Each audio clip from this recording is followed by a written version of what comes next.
की आपण वाड्याला काडी लावून वांग भाजून घेणाऱ्या पैदास निर्माण झाल्यामुळं त्यावेळेला काँग्रेसची अधोगती झाली. पण खऱ्या अर्थानं नाना नक्की काय घडलं होतं की त्यामुळं तुम्हाला असं वेगळ्या दिशेला जावं लागलं, वेगळी चूल मांडायला लागली? ते दुःख आहे, ते कधीच विसरू शकणार नाही. नाना, हा प्रवास कसा होता? 1959 साली कोयना धरणामध्ये माझ्या कुटुंबाची 365 एकर जमीन गेली. माजी खासदार हिंदूराव निंबाळकर आणि आम्ही युवक काँग्रेसच्या संघटनेपाशी कामाला सुरुवात केली. 1985 साली जिल्हा युवक काँग्रेसचा अध्यक्ष, त्याच्यानंतर 10 वर्ष सरपंच, 5 वर्ष जिल्हा परिषद सदस्य आणि नंतर जवळजवळ 100 ते 150 मुलं त्या MSCBच्या प्रभावामध्ये नोकरी देण्यामध्ये मी यशस्वी झालो. कारण 1957 साली त्या काळामध्ये आमच्या वडिलांनी, आनंदराव चव्हाण शेका पक्षातून उभं राहिले, त्यावेळेला आमच्या वडिलांनी तिथं काम केलं. विलासराव देशमुख सारखं माजी मुख्यमंत्री यांनी कराडला शिबिर घेतलं. त्यावेळेला त्या शिबिरामध्ये सुद्धा माझं त्यांनी कौतुक केलं. डॉक्टर सुरेश बाबांनी सुद्धा मला ज्या वेळेला विधान परिषद मिळवण्यामध्ये त्यांचा सुद्धा शेहाचा वाटा आहे. आणि मनातले आघात तर काळानं पुसले जातात, पण हृदयातले आघात आहेत ते मिटले जात नाहीत. खरं नाना, अशा आघातानं खरं आपण एक वेगळ्या दिशेला गेला. आज आपण भाजप पक्षातल्या अनेक आपल्याकडे जोखमदार आहे, आपण काम करताय, काय वाटतं? पण आज निश्चय केलेला आहे, एक अतुल पर्व, नवीन तरुण, उमदा तरुण, आमदारकी नसताना देखील विकासाची कामं जवळजवळ 750 कोटी पर्यंत या ठिकाणी या तालुक्यामध्ये जर विकास करत असतील तर अशा तरुणाला साथ दिली तर काही चुकीचं होणार नाही. तो कधी बाबाने आपल्याशी संवाद साधण्याचा प्रयत्न केला? एखादी गोष्ट आपल्या नेत्याविषयी जर काही बोलायचं नसेल तर नो कॉमेंट म्हणून सोडून द्यायचं, आणि मला त्यांच्याविषयी काही बोलायचं नाही, त्यामुळे त्याविषयी बोलणं सुद्धा मला उचित वाटत नाहीये. मित्रांनो नमस्कार, कर्तृत्वाची गाथा या कार्यक्रमामध्ये आपल्या सगळ्यांचं स्वागत. महाराष्ट्रामध्ये शून्यातून विश्व निर्माण करणाऱ्या आणि शून्याला आकार देणारा प्रत्येक माणसाला कर्तृत्वाच्या गाथामध्ये घेतलेला असतो. आपण आहोत कराड नगरी. कराड नगरी ही इतिहासाची नगरी म्हणून या कराड शहराची ओळख आहे. कृष्णा आणि कोयनेच्या पवित्र तटावर वसलेलं हे गाव आहे, आणि म्हणून अशा कर्तृत्वाच्या गाथामध्ये विजयनगरचे जे सरपंच पदापासून ते महाराष्ट्राच्या राज्यमंत्री पदापर्यंत ज्यांनी हा इतिहास घडवला, हजारो तरुणांचं आयुष्य आणि भविष्य घडवलं, असे जनसामान्यांचं नेतृत्व करणारे माजी आमदार आनंदराव पाटील आपला चला घेऊया आपण समाजमनाचा कानोसा ह्या कार्यक्रमामध्ये कर्तृत्वाच्या गाथामध्ये आनंदराव पाटील आपल्याशी जोडले. मित्रांनो नमस्कार. आज एक अशा धुरंधर व्यक्तिमत्वाला आपण दाखवणार महाराष्ट्र राजकारणामध्ये समाजाच्या तळागाळातल्यांचं, हजारो लाखो तरुणांचं दुःख, अनेक पीडितांचं दुःख, अनेक लोकांच्या यातना आणि अनेक लोकांच्या मनातले भाव ओळखणारा जनसामान्यांचं नेतृत्व करणारे माजी आमदार आनंदराव पाटील आपल्याशी जोडले. खऱ्या अर्थानं आनंदराव पाटीलांचा जीवन प्रवास आहे तो जनसामान्यांना थक्क करून जाणारा प्रवास आहे.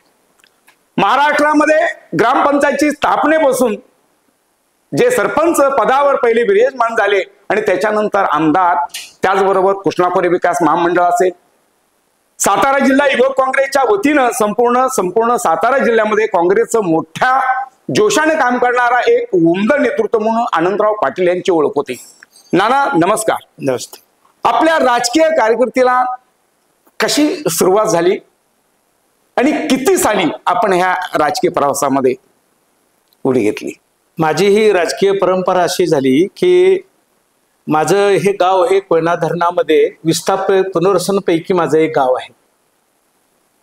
1959 साली कोयना धरणामध्ये माझ्या कुटुंबाची 365 एकर जमीन गेली, आणि त्यावेळेला कराड तालुक्यामध्ये विजयनगर या गावानं मुंडे गावामध्ये आमचं पुनर्वसन झालं. 1972 साली मी ग्रॅज्युएट झालो, आणि तेव्हापासून संघटनेमध्ये कार्यकर्ता काम करणारा, आणि 1988 साली स्वर्गीय प्रेमलाताई चव्हाण ह्या महाराष्ट्र प्रदेशच्या अध्यक्ष असताना मी आणि हिंदूराव निंबाळकर, माजी खासदार हिंदूराव निंबाळकर आणि आम्ही युवक काँग्रेसच्या संघटनेपाशी कामाला सुरुवात केली. 1978 पासून चळवळीमध्ये काम करणारा एक कार्यकर्ता, 1985 साली जिल्हा युवक काँग्रेसचा अध्यक्ष, त्याच्यानंतर 10 वर्ष सरपंच, 5 वर्ष जिल्हा परिषद सदस्य, आणि नंतर कृष्णा खोरे महामंडळावर माझी कारकीर्द झाली.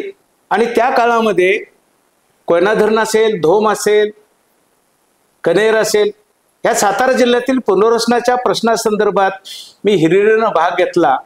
विशेषतः कोयनामध्ये धरणामध्ये जमीन गेली, नंतर मुंढ्यामध्ये सुद्धा 421 सबस्टेशन, 220 सबस्टेशन याच्यामध्ये सुद्धा आमची जमीन गावची गेली. पण त्यावेळेला मी लढा उभा करून MSCBच्या विरोधात आंदोलनं केली आणि त्या आंदोलनामध्ये शासनाच्या कडून जिल्हाधिकारी असेल, विमला काकी चव्हाण असतील, त्यावेळेला माझे त्यावेळचे शेती सभापती जगन्नाथराव पाटील सुपण्याचे यांच्यावर आम्ही कारकीर्द सुरुवात केली. आणि त्यावेळेला त्या विस्थापितामध्ये जवळजवळ 100 ते 150 मुलं त्या MSCBच्या प्रभावामध्ये नोकरी देण्यामध्ये मी यशस्वी झालो. नाना, हा प्रवास कसा होता? एक तर संघर्षातून आम्ही निर्माण झाणारे कार्यकर्ते. कारण जमीन एक नाही तो 2 वेळा जमीन गेली. एक सरपंच पदावर आपण विराजनाथाला स्थापनेनंतर, ही स्थापनाच आहे आणि स्थापनेच्या पूर्वीच आपण सरपंच झाला. तिथला प्रवास आपण सुरू झाला. कुठल्याही प्रकारचं राजकीय आपल्याकडे व्यासपीठ नव्हतं, राजकीय बळ नव्हतं, पण एक निष्ठा आणि ध्येयानं कशा प्रकारे आपल्याला साथ मिळाली? एक संघटनेत काम करणारा कार्यकर्ता त्यावेळेला काकीने आम्हाला त्या प्रभावामध्ये संघटनेमध्ये केलं. कारण 1957 साली त्या काळामध्ये आमच्या वडिलांनी, आनंदराव चव्हाण शेका पक्षातून उभं राहिले, त्यावेळेला आमच्या वडिलांनी तिथं काम केलं. आणि पुनर्वसन झाल्यानंतर ती पूर्वीची ओळख या निमित्तानं आमच्या त्या कुटुंबाचा संबंध आला. आणि काकीने त्या काळामध्ये एक तरुण कार्यकर्ता म्हणून माझ्याकडे पाहण्याचा दृष्टिकोन त्यांचा होता आणि संघटनेत काम, एक चळवळीतला कार्यकर्ता.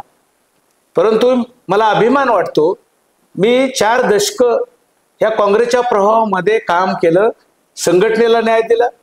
परंतु संघटनेत काम करत असताना पक्षाला आणि नेत्याला उंची वाढवण्यासाठीच मी काम केलं.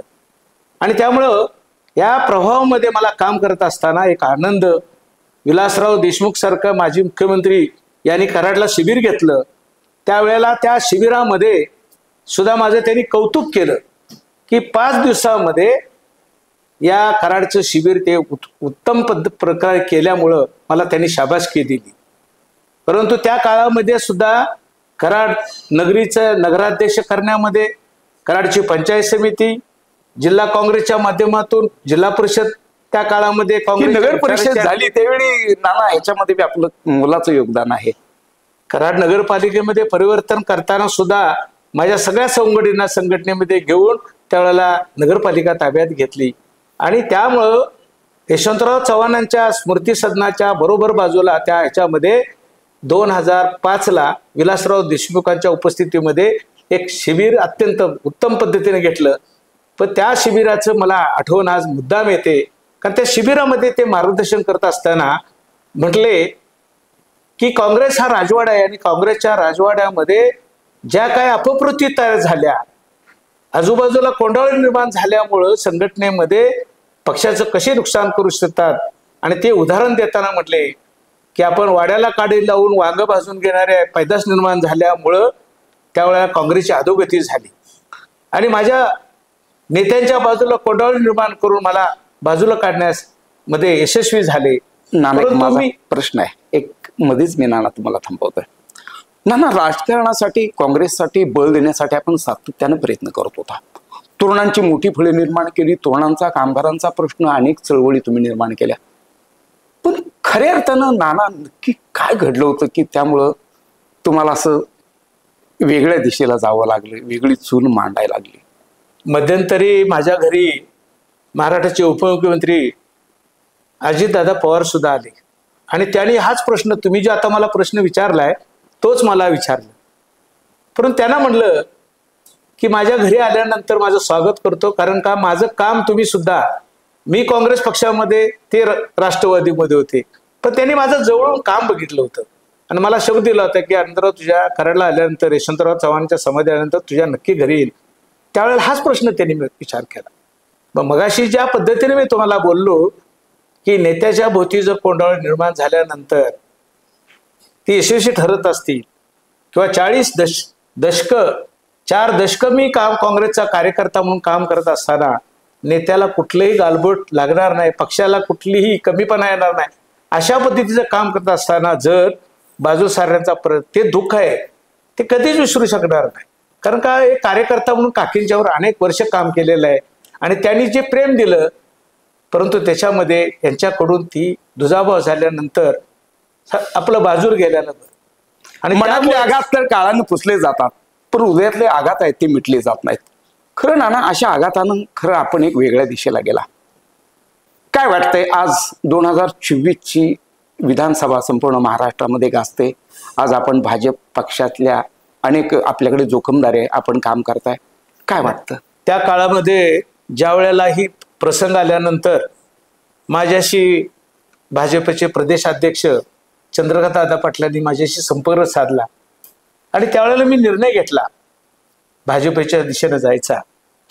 तर या तालुक्यामध्ये आम्ही ज्या वेळेला चळवळीत काम करत असताना, एकत्र काम करत असताना सुद्धा ज्या कुटुंबाला सहकाराची पार्श्वभूमी आहे, स्वर्गीय जयवंतराव भोसले, त्यांनी सहकार चळवळ या दक्षिण मतदारसंघामध्ये, तालुक्यामध्ये, जिल्ह्यामध्ये केली आणि त्यांच्या नेतृत्वाखाली नंतर डॉक्टर सुरेश बाबांनी सुद्धा मला ज्या वेळेला विधान परिषद मिळवण्यामध्ये त्यांचा सुद्धा शेहाचा वाटा आहे.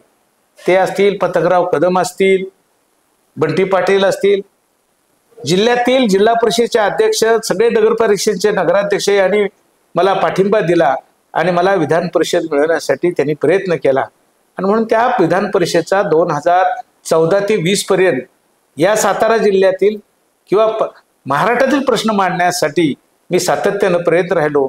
आणि अशा प्रसंग आल्यानंतर जे कुटुंब चळवळीमध्ये भाग घेते, कोरोनाच्या महामारीमध्ये डॉक्टर सुरेश बाबा असतील, अतुल बाबा यांनी केलेलं या कराड तालुक्यामध्ये अत्यंत चांगलं प्रभावीपणे काम केलं.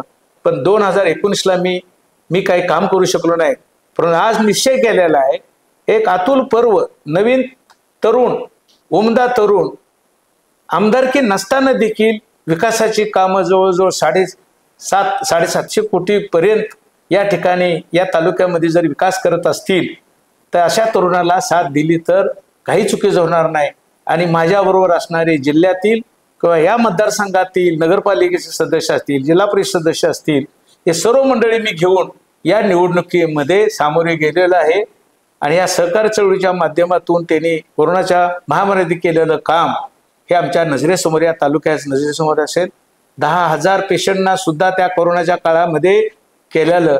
आणि मी सुद्धा त्या कोरोना काळामध्ये जिल्हाधिकारी असतील, SP असतील, इथले सगळे प्रशासकीय अधिकारी असतील, त्यामध्ये कोरोना काळामध्ये सुद्धा या तालुक्यातील सगळ्या ग्रामपंचायतला सॅनिटायझर मशीन देण्याचं, ऑटोमेशन मशीन देण्यास सुद्धा प्रयत्न केलेला आपलं योगदान आहे कोरोना काळात. आणि त्यामुळं अशा कुटुंबाच्या पाठीशी राहून या भविष्यकालामध्ये की जेणेकरून तरुणांना रोजगार देणारे, चळवळीमध्ये काम करून तरुणांच्या साथीला साथ देऊन सर्व समाजाला घेऊन जाणारे हे कुटुंब आहे. आणि त्या कुटुंबाच्या पाठीशी हा निर्णय मी घेतलेला आहे. आणि माझे असंख्य तरुण आज या निवडणुकीला सामोरे जात असताना आपली सकाळीच भेट झाली. डॉक्टर सुरेश बाबांच्या शुभ हस्ते कराड शहरातील कार्यालयाचं उद्घाटन झालं. त्यावेळेला माझ्यावर त्या काळाचे आजी माजी नगराध्यक्ष सुद्धा त्या कार्यक्रमाला उपस्थित, आपण ते पाहिलं.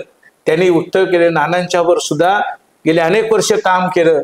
परंतु आज आम्ही ह्या नवीन वाटचालीमध्ये या तरुण नेत्याला साथ देण्याचा निर्णय घेतलेला आहे.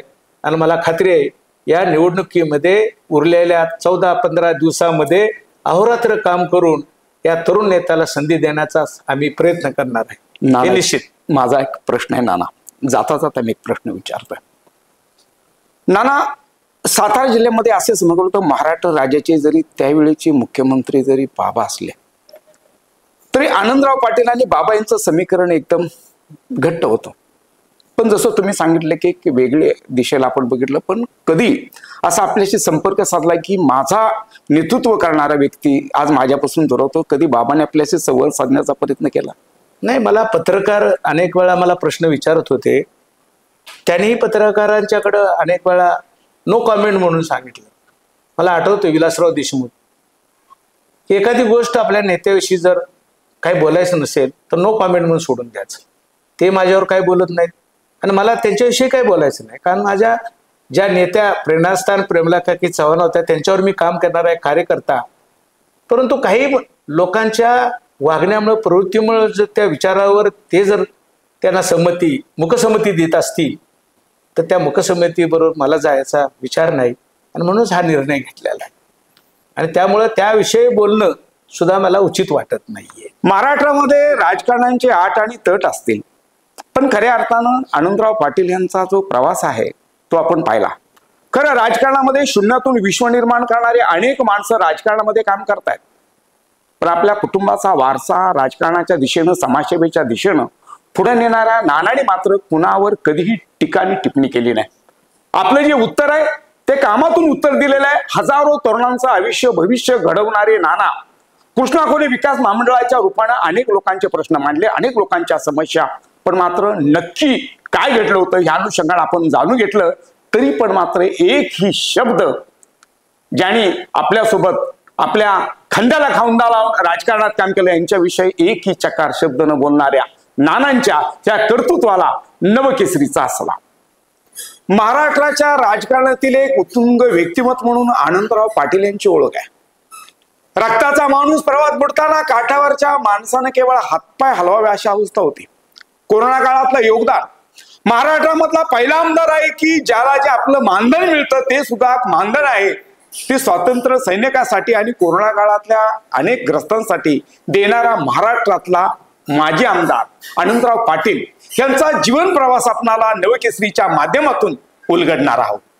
1914 साली ज्या वेळेला मला विधान परिषदेतून माझी नियुक्ती झाली तेव्हापासून जिल्हा काँग्रेसचा अध्यक्ष या नात्यानं सातारा जिल्ह्यातील काँग्रेस कमिटीच्या कार्यक्रमाच्या माध्यमातून महाराष्ट्रातील अनेक ज्या स्वातंत्र्य सैनिक संघटना असेल किंवा मिलिटरीमध्ये काही हुतात्मे झाले त्यांच्या कुटुंबाला माझं जे मानधन असेल ते पाठवण्याचा प्रयत्न सातत्याने मी केलाय आणि तो तहसीलदार मार्फत केलेला आहे, शासकीय माणसांच्या मार्फत पाठवलेला आहे. किंवा सातारा जिल्ह्यामध्ये ज्या वेळेला दुष्काळाची परिस्थिती निर्माण झाली, माझा स्वतःचा टँकर, माझा व्यवसाय पेट्रोल पंपाचा असल्यामुळं माझा टँकर जवळजवळ 2-3 महिने त्या मान तालुक्यामधल्या तिथल्या लोकांना पाणी पुरवण्यासाठी सुद्धा दिला आणि त्याचा संपूर्ण इंधन खर्च सुद्धा आनंदराव पाटलांनी स्वतःच्या त्या निधीतला पैसे खर्च केलेला आहे. कारण माझं मुलं आहे ती व्यवसायामध्ये त्याच्या पद्धतीने काम करत असतात, पण राजकारणात काम करत असताना हा जो निधी मिळेल तो समाजासाठी उपयोग कसा करता येईल, काँग्रेस कमिटी कसा करता येईल याच माध्यमातून विचार करणारा एक कार्यकर्ता मी आहे. महाराष्ट्रामध्ये ताणेने व्याकुळ असणारे हजारो गावं,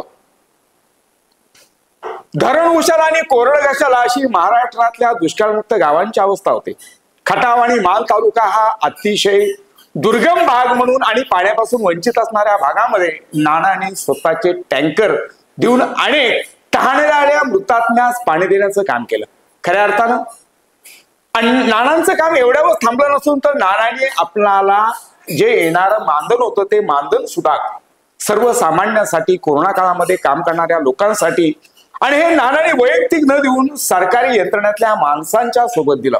एवढं मोठं काम आहे ते या ठिकाणी नानाने केलेलं आहे आणि म्हणून नानांचं जे काम आहे ते समाज मनाला भोगणारं काम आहे, समाजातल्या घटकांसाठी केलेलं काम आहे आणि म्हणून अशा धुरंधर व्यक्ती महत्वाचा आज आम्हाला दिलखुलासपणे आम्हाला हा मुलाखत घेण्याची संधी मिळाली, हे खरं आमचं भाग्य आहे. आयुष्यातला किस्सा एखादा असा कधी तुम्ही कार्यकर्त्याच्या सोबत गेलात आणि कार्यकर्ते, आता आम्ही पाहिलं की तुमच्यासोबत असंख्य कार्यकर्ते आहेत, तरुणांची सगळ्यात मोठी, मग कुठलाही कार्यकर्ता असो पण त्या कार्यकर्त्यासोबत आपलं जे घनिष्ठ संबंध असतात, एखाद्या कार्यकर्त्याबद्दल एखादा घडलेला किस्सा? नाही, असे अनेक प्रसंग ज्या वेळेला येतात त्यावेळेला त्या दुष्काळ परिस्थितीतल्या कार्यकर्त्याला सामोरं असताना, तिथल्या व्यथा जाणत असताना, ज्या वेळेला आपण सुस्थितीत असतो किंवा उद्योगधंद्याच्या माध्यमातून उभं राहिल्यानंतर जी प्रसंग आम्हाला आले कोयना धरणाच्या माध्यमातून, ते दुसऱ्यात असताना त्यांची दुःख हे जवळ जाणणारा एक कार्यकर्ता म्हणून तो पिंड तयार होतो आणि मग त्या व्यथा जात असताना मान खटाव तालुक्यामध्ये जी कार्यकर्ते होता त्या कुटुंबामध्ये समरस होऊन त्यांच्या त्या काळामध्ये सुद्धा आमच्या झाडाखाली अशा पंक्ती बसायच्या आणि त्यावेळेला आनंदानं पिठलं भाकरी खरडा खात असताना जे अनुभव आले, माझे पत्रकार मित्र मुंबईचे ज्या वेळेला आले त्यावेळेला असा एक प्रसंग झाला आणि त्या अधिकाऱ्याला माहिती नव्हतं, त्याला वाटलं भाजी म्हणून त्यानं खरडा खाल्ला पूर्णपणे आणि तो आमच्या समोर असा नाचायला लागला होता. म्हणजे त्याला काय करू असं वाटत नव्हतं. तर त्याला आम्ही काय सांगितलं, ती कोरडी भाकर खा तू, कारण त्यावेळेला साखर कुठली आणायची, पाणी पिऊन सुद्धा तसं समाधान होत नव्हतं. तो प्रसंग मला आठवल्यानंतर की त्या अधिकारी लाल बुंद झाला होता आणि त्याला माहिती नव्हतं की हा खरडा आणि भाजीतला फरक कळला नाही. एकदम त्यानं खरडा खाल्ला, भावनेच्या भरात जेवत असताना खरडा एकदम खाल्ला आणि तो त्या उत्साहानं गेला. अनेक एक किस्सा मी सांगायचं वाटतो. ज्या वेळेला पाचगणी महाबळेश्वरला आम्ही सर्किट हाऊस बसलो होतो, त्यावेळेला पतंगराव कदमांची एक ख्याती होती की तिथे गेले, अरे नाना तू काहीतरी खाऊ नकोस, आपल्याला मावा येणार आहे म्हटली. मावाचा अर्थ म्हणले मला पण कळला नाही त्यावेळेला, पण त्यावेळेला ते खात्याचे मंत्री होते, वन खात्याचे मंत्री होते आणि फॉरेस्टच्या सर्किट हाऊसवर तिथं आम्ही जेवायला बसलो होतो. मग त्या आरेपाला सांगितलं, अरे आणखी लवकर, किती वेळ लावलायस तू? आणि तो बिचारा एक परात भरून ते मासे म्हणजे काय म्हणतो त्याला पण चिंगळ्या तळून आणल्या होत्या. नाना म्हणले ह्या काट काढत बसायचं नाही, तशाच खायच्या, भाकरी बरोबर खायच्या. असे अनुभव अनेक वेळा आलेले आहेत. कसं होतं कदमांच्या सोबत, कदम साहेबांच्या समवेत मी त्यांच्या घरी गेलो होतो सांगलीला आणि शिबिर असं मोठं होतं. त्यावेळेला मला आल्यानंतर ते माझ्यावर एवढे खूप प्रेम करायचे, कारण सातारा जिल्ह्यामध्ये प्रत्येक कार्यक्रमामध्ये मला जिल्हा काँग्रेसचा अध्यक्ष नात्यानं मला जिथं जिथं कार्यक्रम करता येईल तिथं ते कार्यक्रमावर उपस्थित राहायचे. आणि मला प्रसंग त्यांच्या घरी आला आणि त्याच्या पियेनं सांगितलं नाना आलेले आहेत. अरे बोलो बोलो आनंदरावनाथ.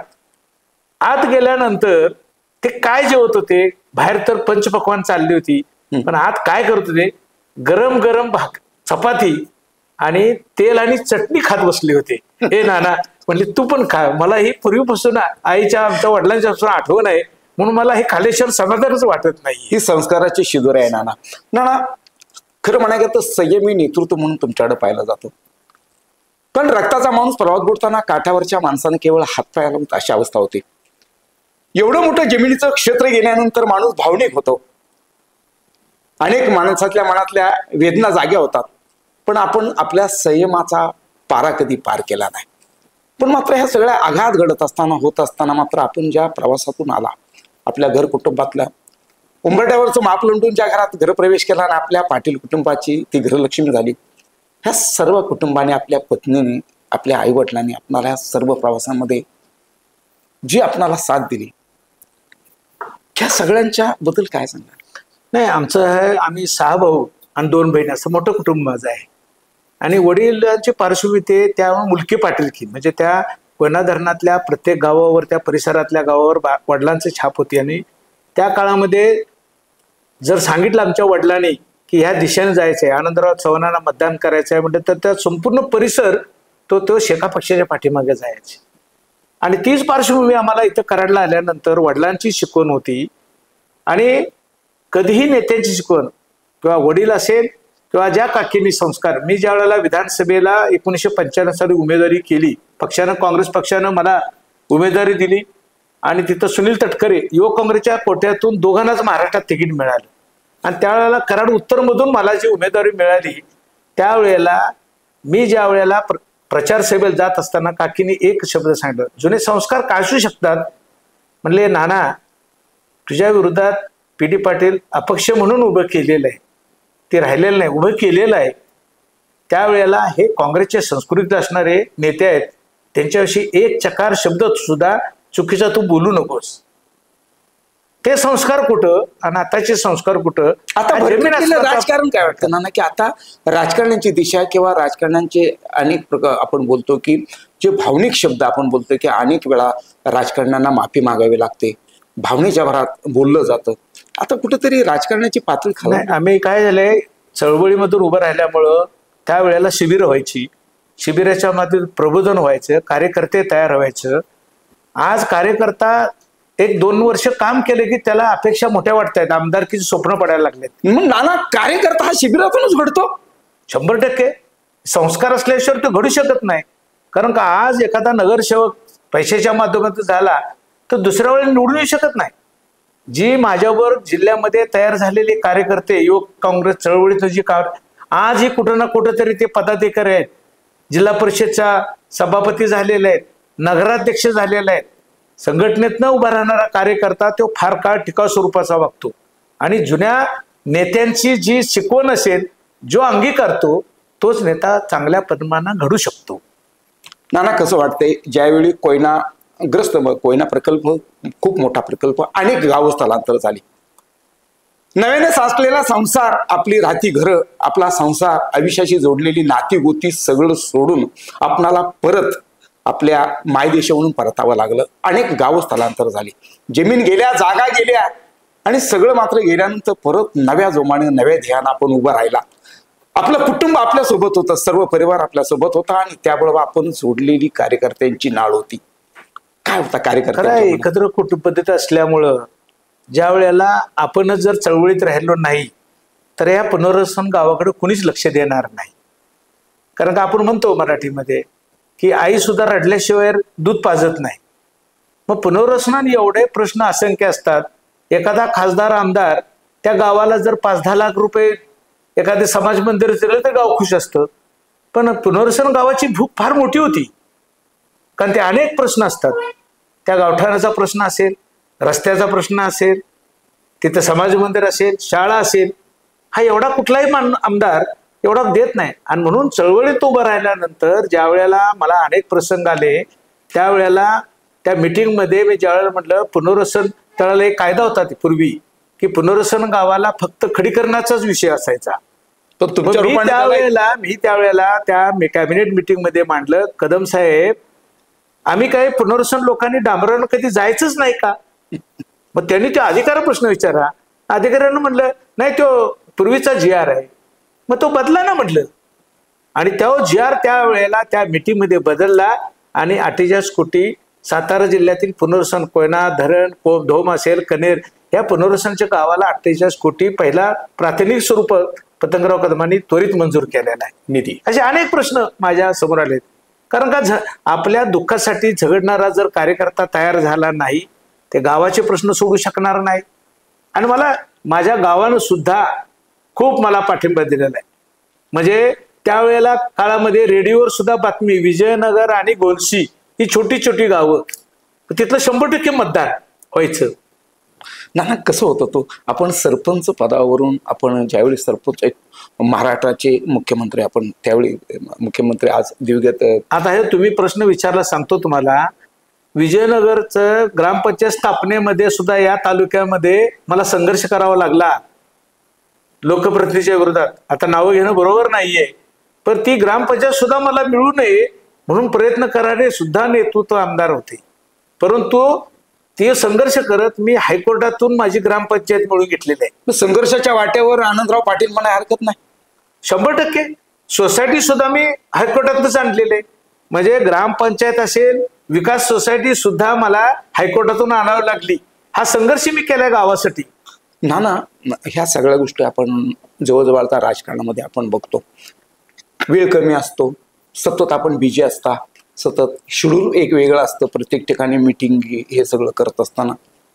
नाना कधी असं होतं का की हे सगळं करताना असताना कुटुंबाचे काही प्रश्न उर्वरितच राहतात? हे खरं आहे की मी सकाळी लवकर निघून जायचो घरी, त्यावेळेला मुलं उठायची नाहीत, किंवा काय उशिरा उठलो तर मुलं शाळेत गेलेले असायचे. मला अनेक वेळा प्रश्न विचारत, तुमची मुलं? 3 मुलं, मला 2 मुलगे आणि 1 कन्या. तो MBA एक झाला, B मेकॅनिक झाला, माझी मुलगी डॉक्टर झाली. परंतु ती कुठल्या वर्गात हे सुद्धा सांगता यायचं नाही. हे राजकारणात असणारे जर कुटुंबाचं पाठीमागचे जर सक्षम जर पत्नी नसेल का तिच्या मुलांची आई असेल तरच ती मुलं घडू शकतात. पण मला आनंद आहे की ती उणीव आमच्या मंडळीने मला भासू कधी दिली नाही. मुलांचं शिक्षण असेल किंवा त्यांचे त्या क्लासेस असेल, म्हणजे ज्या ताईने उंबरठ्यावरचं माप लंडून आपल्या पाटील कुटुंबामध्ये प्रवेश केला आणि त्या घराच्या घरलक्ष्मी झाल्या, ह्याच्यामध्ये प्रत्येक घरचिमकीचा तेवढा वाटा आहे. त्याच्यावर घडू शकत नाही, तो कुटुंब उभं राहू शकत नाहीये. आणि तेवढा त्याग केल्यामुळं एवढा या कारकिर्दीत इथपर्यंत मी पोचू शकलो. सरपंच ते विधान परिषद पोहोचलेला कारणीभूत असेल, तर माझ्या कुटुंबाचा जर पाठिंबा नसेल तर तो माणूस तिथपर्यंत पोचू शकत नाहीये. आणि आता ज्या कार्यकर्त्यांना एखाद्या नगरसेवक झालं लागले स्वप्न ते आमदारकीची आणि खासदारकीची बघतायत, तसं नाही घडत. आणि चळवळीतनं कार्यकर्ता हा एकदम काही अपेक्षा करत नाही. म्हणजे 78ला मी सुरुवात केली तर मला 2009ला मला कृष्णा खोरे महामंडळ मिळालं, किंवा ग्रामपंचायती काय ते गावाचा विषय होता, पण विधान परिषद 2014 ते 20 मिळाली. म्हणजे 42 वर्ष जवळजवळ कारकीर्द माझी त्या राजकारणाच्या समाजकारणामध्ये, युवक चळवळीपासून एक जिल्हा काँग्रेसचा अध्यक्ष, ह्याच्यामध्ये तर अनेक वेळा विलासराव देशमुख विनोदान म्हणायचे, आनंदरावला अजून युवक काँग्रेसचा अध्यक्ष म्हणतायत. नाना, म्हणजे जरी दुरून डोंगर जरी साजरे दिसत असेल, त्या डोंगराचं दुःख खूप वेगळं आहे. आयुष्यभर स्वतःची दुःख लपवून आयुष्य जगावं लागतं कार्यकर्त्यांना. आणि यावेळी समाजातल्या तळागाळात तुमच्यासारखा एक उमद नेतृत्व राजकारणामध्ये येतं, सरपंच पदावर विराजमान होतं आणि पुन्हा राज्यमंत्री पदाचा दर्जा मिळतो, तरी पण नाना आपले पाय जमिनीवर ठेवणारा नेता ह्या महाराष्ट्रानं खऱ्या अर्थानं तुमच्या रूपानं पाहायला मिळतोय. महाराष्ट्रामध्ये नव्यानं राजकारणामध्ये सक्रिय होणाऱ्या तरुण पिढीला नाना काय प्रेरणा द्याल? ह्या राजकारणात काम करत असताना तुम्ही अपेक्षा घेऊन काय जर करायला गेला तर ती राजकारण फार काळ टिकत नाही. ह्याचं मी अनुभवलंय. माझ्याबरोबर जे अनेक असंख्य कार्यकर्ते आज उभे राहिलेले आहेत, त्या चळवळीतनं उभं राहत असताना जर तो प्रामाणिकपणे समाजाशी राहिला तर समाज सुद्धा त्या पाठिंब्यावर तो उभा राहू शकतो, नेतृत्व करू शकतो. कारण लक्षात येतं लोकांच्या, हा कार्यकर्ता जनतेसाठी करतोय का स्वतःच्या व्यक्तिगत कुटुंबासाठी करतोय. अनेक जणांना टीकाटिप्पणी करायला सहज वाटतं, पण हे राजकारणामध्ये उभं राहत असताना त्याचं चारित्र्य चांगलं असलं पाहिजे. कारण का आमचे संस्कार जे झाल्या जुन्या पिढीतले काकींचे असतील, त्या काळामध्ये बाबासाहेब चोरेकर सभापती होते, जगन्नाथ पाटील सभापती होते. अहो शुक्रवारी जर 85 संपली तर ते रविवारी स्वतः गाडीनं जायचे, म्हणजे सभापतीची गाडी सुद्धा वापरायची नाहीत. अशांच्यावर काम करणारा एक कार्यकर्ता, युवक चळवळीतला कार्यकर्ता. मला अभिमान वाटतो की त्या काळामध्ये 1995 साली मला उमेदवारी तालुक्यातनं उठाव झाला उत्तर कराडमधून.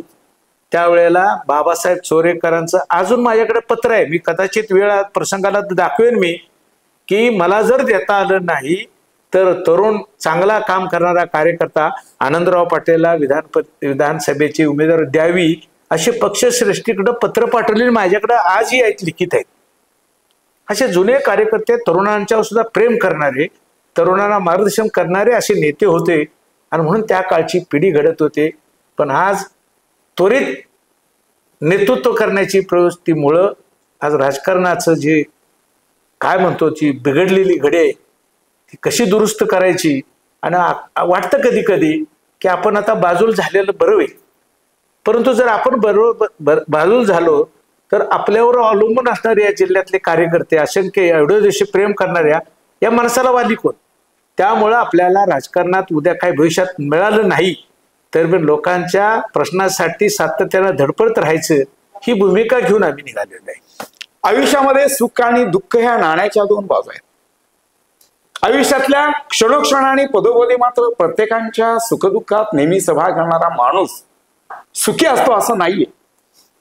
पण मनानं आणि भावनेनं आणि वेदनेनं ज्यानं आयुष्य जगलं, ज्यानं आयुष्याच्या सुखद दुःखद वळणावरती प्रत्येकांना साथ दिली, आयुष्यभर स्वतःची दुःख, मन, भावना आणि वेदना यांची सांगड घालत आयुष्य जगणाऱ्या कार्यकर्त्यामध्ये कार्यकर्त्यांचं बळ मिळाल्यानंतर एक सर्वसामान्य गावचा सरपंच महाराष्ट्राच्या राजकारणामध्ये आणि राज्यमंत्री पदावर जातो आणि तरी देखील मात्र आपले पाय जमिनीवर रोवून ठेवतो, त्याची जाण होते.